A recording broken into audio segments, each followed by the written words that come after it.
Once there was a woman who lived with her 2 children. Her name was Emma. She was once divorced but remarried a man named John, and he had a son named James. While she loved her husband, her true loves were her young children. She adored them and would have given her life for them. She did everything with them and gave them anything they wanted. As for the kids, they loved her just as much right back. They were her entire world. As they grew up, they started hanging out with other kids. And hanging out where they shouldn't be. One night, Emma's kids never returned home. This was highly unusual for them. She was panicking.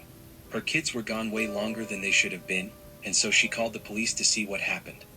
After the police scouted the area Emma had told them her kids had gone off to, they found no evidence that they were ever there. When they checked the cameras, they found the footage to be corrupted. Her kids were officially missing. She was heartbroken.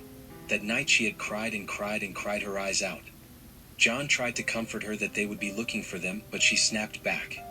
3 months had passed, and still no word about the whereabouts of her children. It was now February, and she had turned into a completely different person. Her room had turned into an investigator's office, as she had many different leads and theories on where her children had gone. She had also fallen to a drinking addiction, trying to ease the pain of the loss of her kids. James had tried to help her, but she wasn't taking it from him. She had always remarked that she was not his mother, and he was not his son. She has a son, she said, and it wasn't him. From the factory that they disappeared in, to the location of the area, to the local horror stories, all evidence pointed to her children residing in the new and improved Candy's Burgers and Fries. Her and her kids would often visit the place until the incident at the beginning of the year. One night she had left her home and broke into the local restaurant. Once inside, she had looked in every corner, every room, every nook and cranny of the place. She was sure they were here, as if a distant voice was telling her so. She ripped the place apart.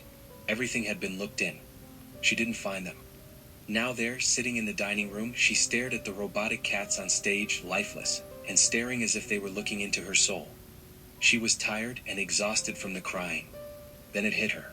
The one place she never thought to look. Inside the robots. She ran up to Candy and opened his mouth and lifted his head.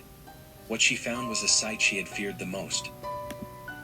The robotics were all stained red, mixed with flesh and tufts of hair across the metal frame of the machines. She then ripped the head off, and looked inside. Hands shaking in shock, not even breathing, she had pulled out her son's blue jacket. She ripped the head off of Cindy next, and took her daughter's purple sweater out. She screamed to high heaven, cried every last drop, and collapsed on the floor. The next morning, the opening shift crew found the place in disarray, 2 of their robots dismantled, and a woman with a bullet wound in her head, clinging to her children's clothing as tight as she could. The place was closed for a week, as the owner swept everything about that under the rug. No one was to know.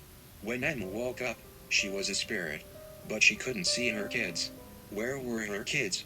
She screamed their names. Tim. Tina. But to no avail. She did this to be with them again.